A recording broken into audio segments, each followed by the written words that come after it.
Guadeloupe, l'attente continue au pied du volcan. Espionnage, on voulait vendre à l'Est les plans du tornado. Pays du tiers-monde, rendez-vous à Ceylan. La planche à voile, nouvelle coqueluche des plages. Kansas City, le duel Ford-Reagan, c'est le dossier de ce journal.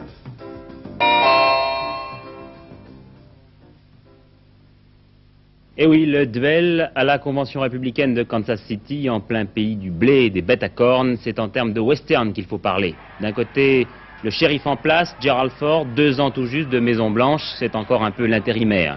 Pour la première fois, un président se mêle sur place de la cuisine de son parti. De l'autre, Ronald Reagan, cow-boy un peu fatigué à force d'avoir tourné à Hollywood, c'est le challenger. Il a quelques voix de retard sur Gerald Ford et veut le faire chuter en le forçant à dévoiler dès maintenant le nom de son colistier. Pour les départager, 2300 délégués, le 3e larron, le sénateur Buckley, vient à l'instant de renoncer à sa candidature.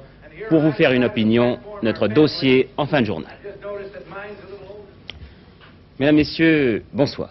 Imaginez un petit peu tous les habitants de La Rochelle, ou bien de Cannes, ou de Chambéry, de Saint-Brieuc, fuyant leur ville pour échapper à la bombe, à la catastrophe. Et c'est exactement ce qui s'est passé cette nuit à la Guadeloupe. 70 000 habitants ont déserté la partie sud de l'île. Le préfet l'avait demandé, le volcan menaçait et menace toujours d'exploser d'une heure à l'autre. Opération balai tout au cours de la Soufrière, quelques irréductibles seulement sont restés après avoir signé une décharge de responsabilité. Cet exode, cette attente, Bernard Pradino l'a vécu en compagnie d'une équipe d'Antenne 2. Ici le préfet qui vous parle. La situation s'est encore considérablement aggravée. Étant responsable de la sécurité de la population, je viens de décider l'évacuation totale.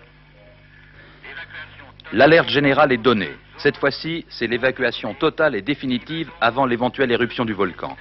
Les habitants de tous les villages autour de la Soufrière doivent partir. Près de la moitié de la Basse-Terre, y compris les services administratifs, les CRS, l'armée, la préfecture. 72 000 habitants. La masse en fusion qui remonte dans le volcan exerce une poussée inouïe, mais ne peut pas s'échapper, bloquée par un énorme bouchon. Et tous les signes dangereux sont maintenant repérés. Les animaux se taisent, l'argenterie s'est brusquement oxydée, et une poussière noire extrêmement fine s'échappe de la faille du volcan. Les scientifiques réunis près de la Soufrière ne cherchent à savoir qu'une seule chose, à quel moment aura lieu l'explosion. Vraisemblablement dans les jours qui vont suivre, sans que l'on puisse donner une échéance exacte. Et sous quelle forme peut se produire l'explosion, monsieur le professeur? Vraisemblablement sous une forme violente qu'on est en droit d'attendre en raison de toute cette énergie qu'ont signalé les tremblements de terre qui se sont succédés depuis un an. Mais une nuit ardente possible, ce nuage très lourd type montagne pelée, ou bien, ce qui serait préférable, l'ouverture de la fente qui existe actuellement par laquelle les gaz et les matériaux s'échapperaient beaucoup plus gentiment et qui retomberaient au loin, mais ce serait plus calme. Ou troisièmement, alors la poussée d'un dôme, la poussée d'une énorme vessie qui serait poussée par les gaz, qui n'aurait pas la possibilité de fragmenter ce dôme qui me pousserait. Et votre hypothèse, vous, monsieur le professeur, c'est l'explosion violente? Non, je n'ai pas le droit de choisir entre ces trois solutions, mais il est bien certain dans le domaine de la protection civile, c'est la solution la plus catastrophique qu'on est en droit de supposer, donc la nuit ardente. Les pouvoirs publics ont décidé très vite. Personne ne restera sur place. En quelques heures, il faut tout déménager. Près de 2000 personnes vont s'en occuper. Police, armée, gendarmerie. Tout le monde sur le pied de guerre. Paris débloque un crédit de 200 millions de francs. Il faut réquisitionner 2 bateaux de ligne régulière qui transporteront 4000 réfugiés. On ouvre des centres d'accueil dans les villages de la région de Pointe-à-Pitre. 10 000 lits et couvertures vont bientôt arriver, ainsi que des médicaments, des hélicoptères, des sapeurs-pompiers. Il faut aussi improviser. L'argent de la Banque centrale est emporté dans des cartons ou presque. On fracture des portes pour récupérer certains dossiers trop soigneusement enfermés. L'exode, le mot n'est pas trop fort, va se faire sans panique, malgré la menace permanente d'une explosion ressemblant à celle de plusieurs bombes atomiques. Désormais, on attend le réveil terrifiant de la Soufrière, mais loin du volcan.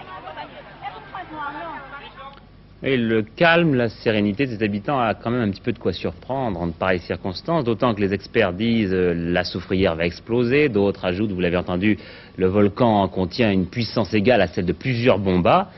On a parfois du mal à imaginer ce type d'explosion. D'ordinaire, dans nos manuels scolaires, on nous parlait simplement de la lave qui dévalait les pentes des volcans. Mais il y a éruption et éruption.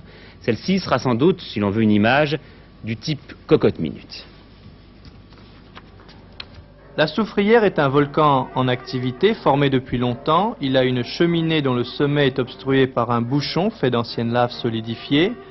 Lors d'une poussée de magma comme celle qui se produit en ce moment, de la lave remonte par cette cheminée, et cela de façon très lente, d'où la difficulté de prévoir les dates possibles de l'éruption. Si la lave est suffisamment liquide, elle peut s'infiltrer autour du bouchon et se déverser à l'extérieur. C'est là une éruption classique du type stromboli. Mais si la lave est très visqueuse, comme semblent le montrer les prélèvements de gaz faits actuellement à la soufrière, on peut craindre l'explosion du bouchon et l'irruption de cendres brûlantes. C'est la nuée ardente, comme à la montagne Pelée en 1902 à la Martinique. Ou encore l'explosion de tout le sommet de la montagne, cataclysme très dangereux, même à des dizaines de kilomètres. Enfin, il se peut que l'explosion n'ait pas lieu du tout, que le bouchon soit assez solide pour résister à la poussée de la lave et permettre au magma de se refroidir. C'est hélas peu probable, mais c'est possible.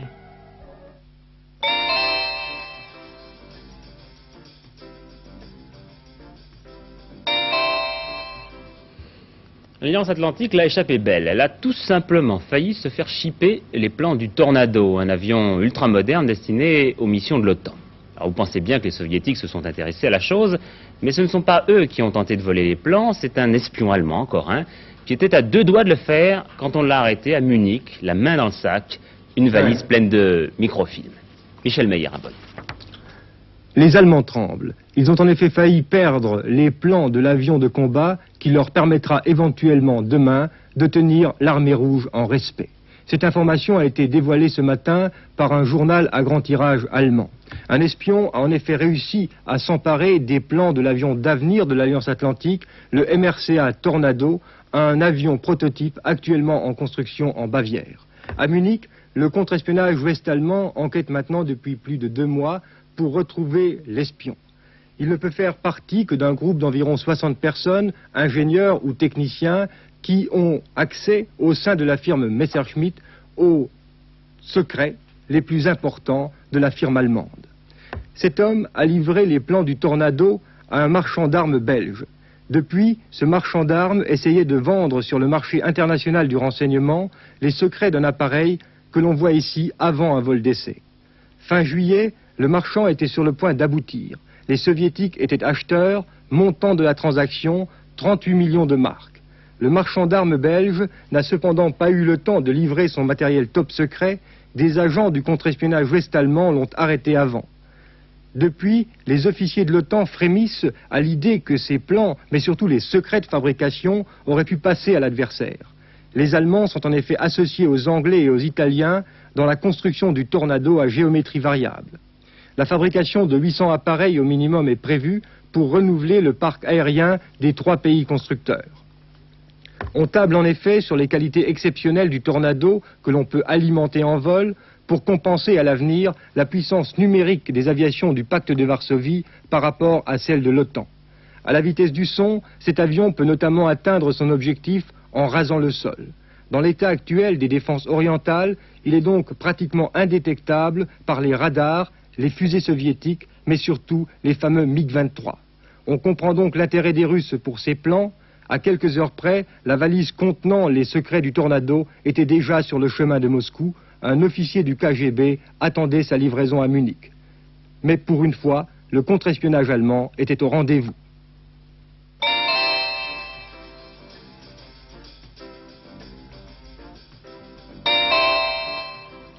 « 2 milliards d'habitants de la planète, plus de la moitié du monde représenté pour quelques jours à Ceylan par plus de 80 chefs d'État ou de gouvernement. Et parmi eux, Sadat, Kadhafi, Boumedienne, Tito, Indira Gandhi, bref, tous ceux qu'on appelle à tort ou à raison les non-alignés. Autant de chiffres, autant de noms qui justifient qu'on s'intéresse un peu de près à ce qui se passe à Colombo, la capitale de Ceylan, de Sri Lanka comme on dit aujourd'hui, lors de la 5e conférence des non-alignés. Même si, au travers de leurs contradictions, ces pays tardent un petit peu à se donner une unité face aux trois blocs.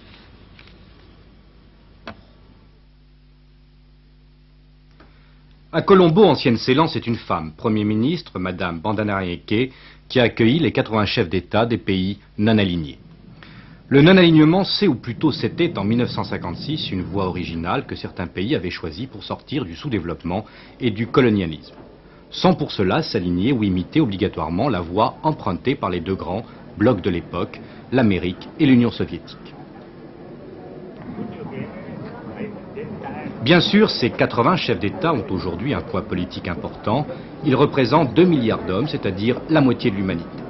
Leur chef historique, le président Tito d'Yougoslavie, mais jamais ces chefs d'État n'ont été aussi divisés.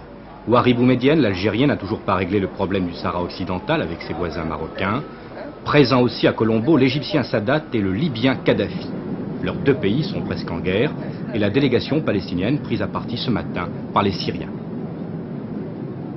Dans ces conditions, on essaiera donc à Colombo de trouver un compromis acceptable par tous et on mettra beaucoup plus l'accent sur les problèmes économiques car aujourd'hui, les 80 chefs d'État des pays non alignés ne parlent plus exactement le même langage.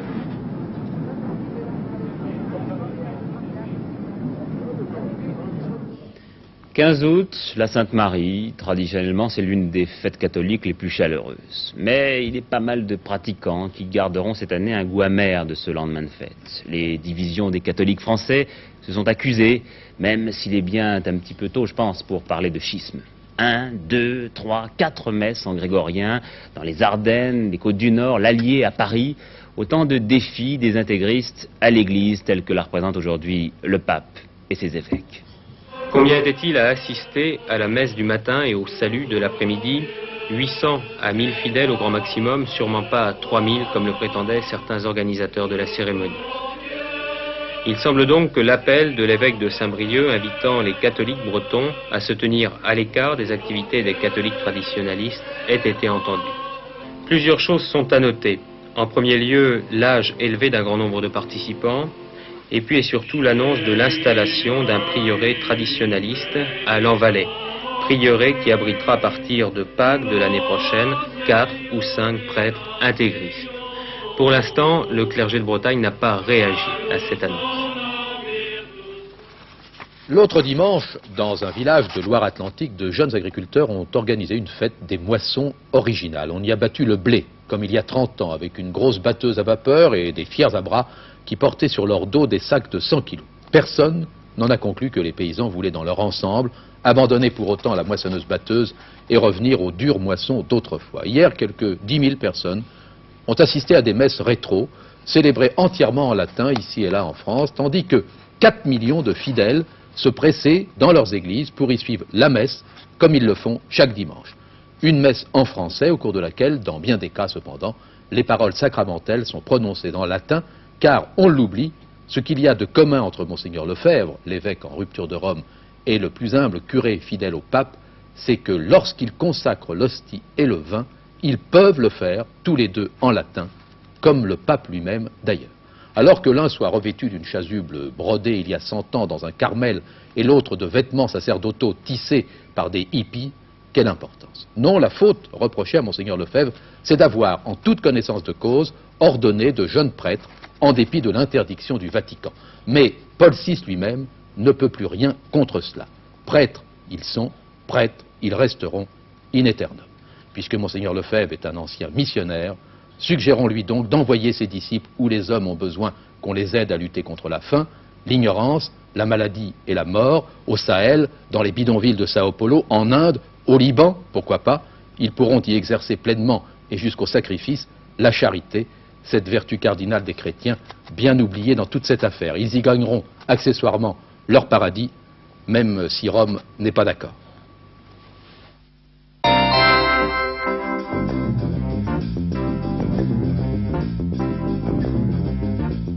L'ancien Premier ministre japonais Tanaka, inculpé officiellement de corruption, un record pour les pots de vin versés à M. Tanaka par la société américaine Lockheed, 8,5 millions de francs. Selon la loi japonaise, l'ancien Premier ministre est passible de 5 ans d'emprisonnement. Mais il devra également répondre d'accusations de violation de la législation sur le contrôle des changes. C'est la seconde fois que M. Tanaka a affaire à la justice. En 1948 déjà, on l'avait soupçonné d'avoir reçu des pots de vin, mais il avait été acquitté. Rien ne va plus depuis quelques jours entre la Libye et l'Égypte. À l'origine de cette nouvelle brouille, l'attentat commis samedi contre le train Alexandrie-Assouan. Un attentat qui a fait 8 morts et de nombreux blessés. Le Caire accuse Tripoli d'avoir fait poser la bombe. Le colonel Kadhafi dément et demande la réunion urgente du Conseil de la Ligue arabe.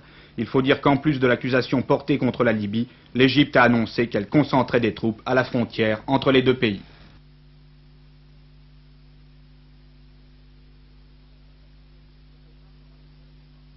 Une nouvelle bataille d'envergure se prépare dans la montagne au nord-est de Beyrouth. 4 jours après la chute du camp de Tal el-Zatar, les troupes phalangistes s'efforcent d'étendre leur zone d'influence.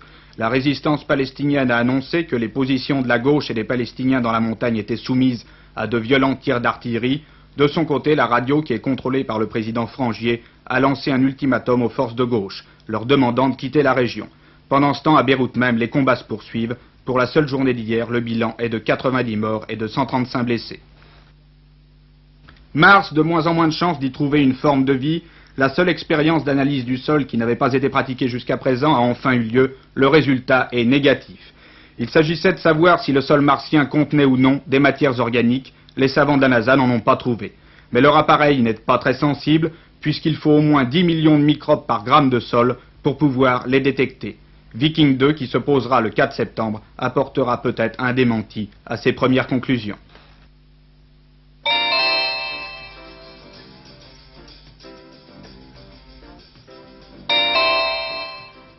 C'est le sport de l'été, ça s'appelle le surf à voile, et vous allez comprendre pourquoi, même si vous ne parlez pas anglais. Il y a 5-6 ans à peu près, des jeunes gens s'ennuyaient sur les côtes de Californie. D'habitude, ils faisaient du surf, c'est-à-dire qu'ils se laissaient glisser sur les vagues en rouleau à l'aide de planches. Mais cet été-là, il n'y avait pas beaucoup de vagues.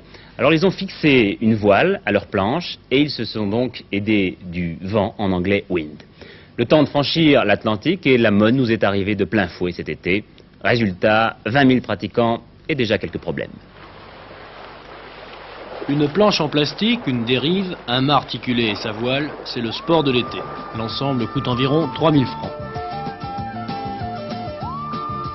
Contrairement à ce que l'on pourrait penser, il n'est pas nécessaire d'avoir fait de la voile pour pratiquer ce sport. L'apprentissage sera seulement un peu plus long.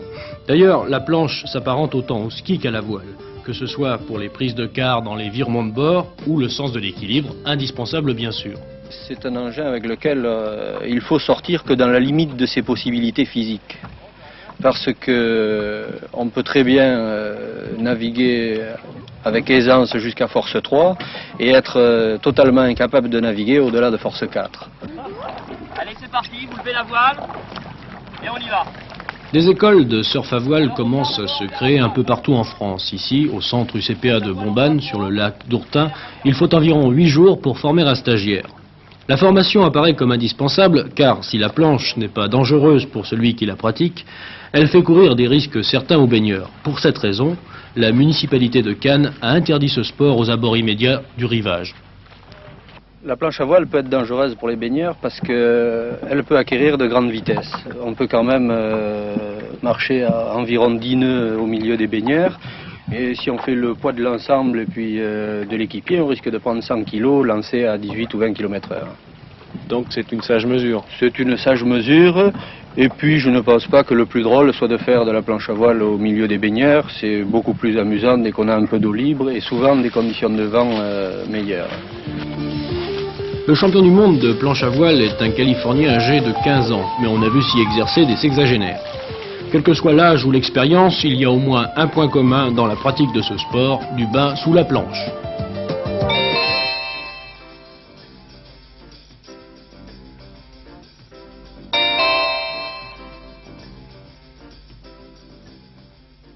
C'est ici, dans ces arènes quelque peu futuristes de Kansas City, que va se jouer le deuxième acte des élections américaines.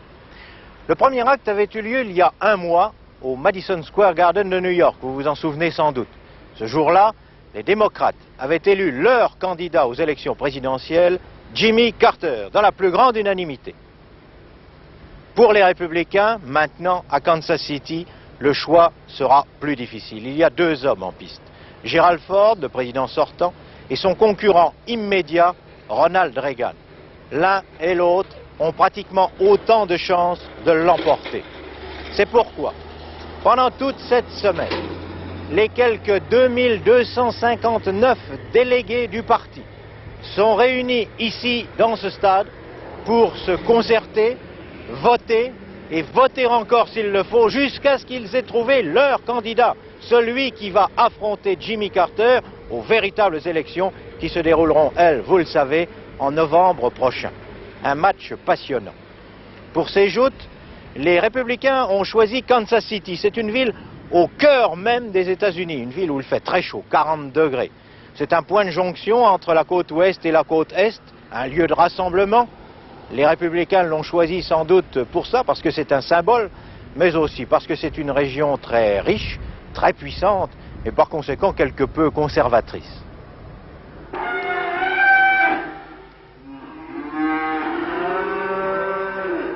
C'est surtout l'empire du corned beef. On élève ici de quoi nourrir la moitié de la planète. On en vit, on en mange, et on en tire sa fortune. C'est l'un des greniers du monde. Le Middle West ne craint personne. Pour les républicains, c'est un retour aux sources, la foi inébranlable dans la puissance, l'argent et la libre entreprise. Mr. Ford, our current president, Ford est natif de la région. Ses racines sont ici. Ça explique beaucoup de choses. his roots are in the Middle West, and this is the Middle West. Cela dit, on n'organise pas une convention comme un rodéo. Kansas City a des problèmes. On a pu transformer les arènes en salles de conférence, 10 000 places, ça sera juste. Mais pour le reste, c'est l'improvisation. Les journalistes, par exemple, resteront dehors. On leur a préparé un camping tout autour. Ils sont 3000 venus de 50 pays, une espèce de cirque ambulant.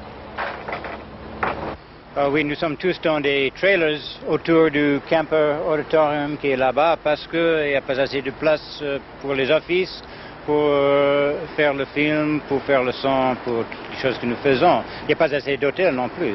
Il y a les stockyards là-bas derrière moi. C'est là où on met le bétail. C'est où les bétails sont, oui, les vaches. Et il y a une place là-bas, je pense. Si les Republicans vous donnent la permission de se coucher là-bas. Mais les cow-boys du ranch ne sont pas toujours d'accord. Gerald Ford et Ronald Reagan se disputent impitoyablement les voix des délégués du parti. Il leur faut une majorité pour être désignés. Ronald Reagan, extrémiste, très à droite, cherche à obtenir cette majorité par un coup d'éclat. Contre toutes les règles, il a choisi avant même d'être nommé un vice-président.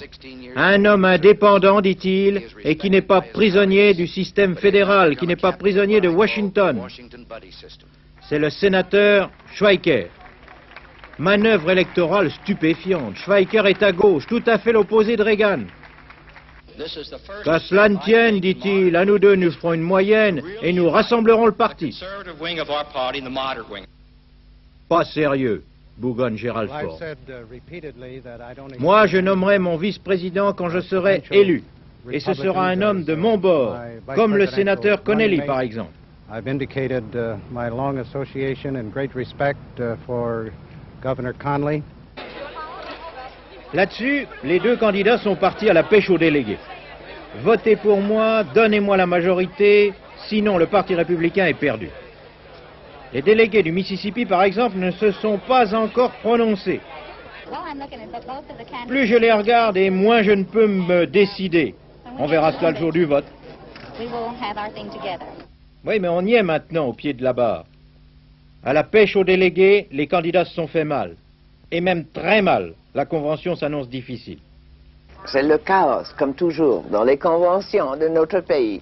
C'est une chose extraordinaire. Je ne sais pas comment nous avons pu vraiment arriver à ce système. Mais la difficulté est que nous ne connaissons pas une meilleure. Dans la pratique, madame, si on ne se met pas d'accord au premier vote ou au deuxième vote, que peut-il se passer pendant cette convention? Est-ce que vous finirez par trouver un candidat? Oh, certainement, ça c'est toujours. Vous savez, les démocrates, je crois que c'était quand le président Wilson était élu, vous savez, nominé. Je crois qu'il y en avait 103 103 votes. Oui, et il n'y avait pas de conditionnement vous savez, air. Oui, il n'y avait pas. Alors, toute la chaleur de New York, au milieu de l'été, c'était affreux.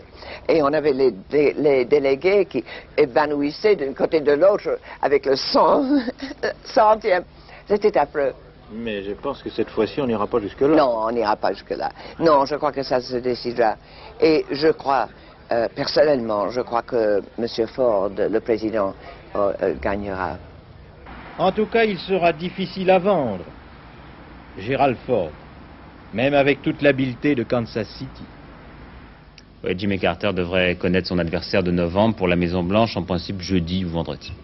Voilà le temps maintenant. La météo nous prévoit toujours du soleil sur la plupart des régions, mais sur les Alpes, la Provence et la Corse, il pourrait bien y avoir quelques pluies d'orage dans la matinée. Les températures, elles, ne bougeront pas. Voilà, fin de ce journal. Je vous retrouve demain à la même heure. Et si vous avez pris ces informations en marche, en voici le résumé. Bonsoir. Soufrière, après l'évacuation, c'est maintenant l'angoisse. Le nouvel avion de l'OTAN espionné en Allemagne. 5e conférence des pays non alignés à Colombo. Kansas City, début de la convention républicaine. 22h15, le dernier journal d'Antenne 2.